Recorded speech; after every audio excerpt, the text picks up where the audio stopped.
আরজিকর কাণ্ডে 1 বছরের আগের ঘটনায় বিভিন্ন মামলায় চিকিৎসকদের ডেকে পাঠালো পুলিশ। ফের নোটিশ পুলিশের এবং এই মুহূর্তে হেয়ার স্ট্রিট থানায় তারা পৌঁছেছেন কিনা একেবারে আপডেট আপনাদেরকে জানাবো। কিন্তু জানিয়ে রাখি, আরজিকর কাণ্ডে বিভিন্ন মামলায় ফের 4 জন চিকিৎসককে সমন। একাধিক মামলায় হেয়ার স্ট্রিট থানায় 4 চিকিৎসককে পুলিশের সমন। চিকিৎসক উৎপল বন্দ্যোপাধ্যায়, অনিকেত মাহাতো, তমনাশ চৌধুরীকে নোটিশ পাঠিয়েছে পুলিশ। আজ সকালে ফের চিকিৎসক সুবর্ণ গোস্বামীকেও পুলিশ সমন পাঠায়। এই মুহূর্তে ঠিক কি পরিস্থিতি জানাবেন আমাদের প্রতিনিধি ঝিলম করঞ্জাই আমাদের সঙ্গে রয়েছেন। ঝিলম, দেখতে পাচ্ছি হেয়ার স্ট্রিট থানার সামনে তুমি রয়েছো, 4 চিকিৎসকই কি পৌঁছেছেন?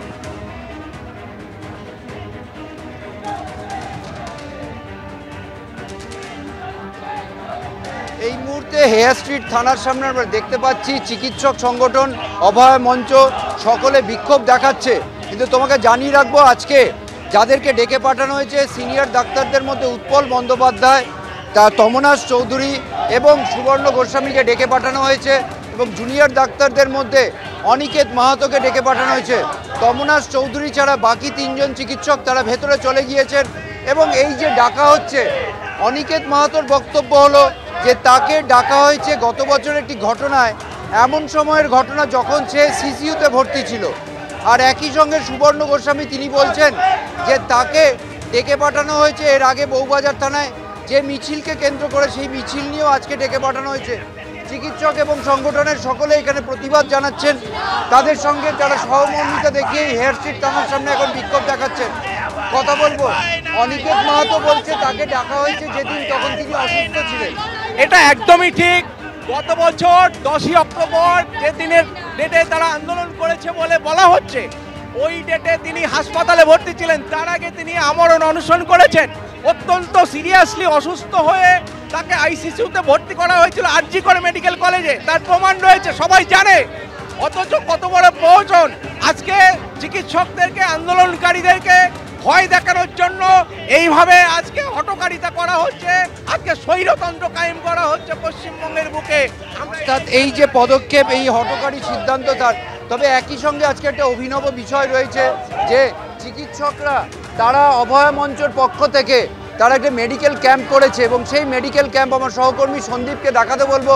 সন্দীপ, আমরা যে এগিয়ে যাচ্ছি যেদিকে একটু দেখতে পাও, বাঁ দিকে সেই মেডিকেল ক্যাম্প করেছে।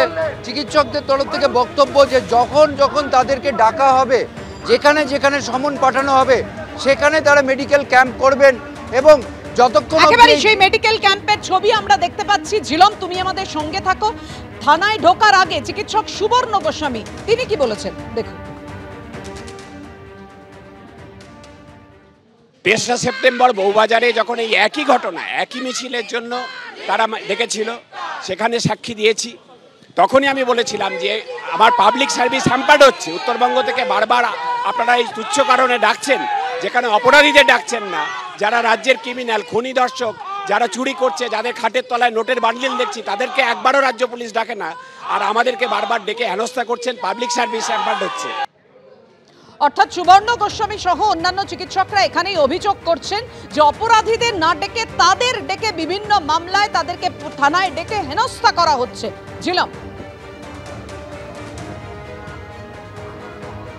একদমই সেই অভিযোগই তারা করছেন। এবং তোমাকে যে কথা বলবো, এই মুহূর্তে আমরা যেখানে রয়েছি সেই মেডিকেল ক্যাম্প, অভয় মঞ্চের পক্ষ থেকে যে অভয় ক্লিনিক, সেই মেডিকেল ক্যাম্প খোলা হয়েছে। কথা বলবো তাদের সঙ্গে।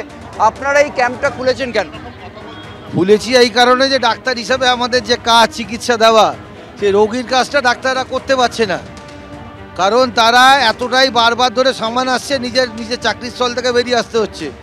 এবং শুধু যারা ডাকছে তাদের নয়, তাদের পাশে দাঁড়িয়ে প্রতিবাদী হিসাবে আমরাও চিকিৎসকরা আসছি। তা আমরা মনে করেছি যে আমাদের যে নর্মাল কাজটা, সেটা এই পুলিশ হেনস্থার জন্য থানার বাইরে দাঁড়িয়ে দাঁড়িয়ে সময়টা নষ্ট হচ্ছে। সে রাস্তায় দাঁড়িয়ে না থাকে, সেই টাইমে আমরা রোগী পরিষেবা দিতে পারলে আমরা মনে করবো আমাদের যে কাজটা আছে সেটা আমরা করতে পারবো এবং রোগীরাও তাদের পরিষেবাটা পাবেন। অর্থাৎ বুঝতে পারছো তাদের এই প্রতিবাদের কারণ হচ্ছে একটাই, যে তারা যে সময় এই হেনস্থা করা হচ্ছে, থানায় ডাকা হচ্ছে বলে তারা দাবি করছেন, সেই সময়টা নষ্ট হচ্ছে, রোগী পরিষেবা দিতে পারছে না। সেই কারণে তারা মেডিকেল ক্যাম্প খুলে এখানে রোগী পরিষেবা দেওয়ার কাজ করছেন, আশপাশের লোকেদের যাতে পরিষেবা পাওয়া যায় তার জন্য এসছেন। আপনারা এখানে যে পেশেন্ট যে দেখছেন, কি সমস্যা কি দেখছেন? আমরা এখানে সমস্যা বলতে যে আমাদের যারা সহকর্মী তাদেরকে বারবার প্রত্যেকদিন পুলিশ ডেকে হেনস্থা করছে। আমরা তো তাদের সাথে আসবো, তাদেরকে তো আর একা ছেড়ে দেবো না। তো সেই জন্য আমরা এই সময় আসছি এবং আমরা চাইছি যে যে সমস্ত জনগণ এখানে আছেন, কমন পিপল, সাধারণ মানুষ আছেন আর কি, তাদেরকে আমরা এই সময়টুকু শুধু শুধু ওয়েস্ট না করে আমরা পরিষেবা দেওয়ার চেষ্টা করছি।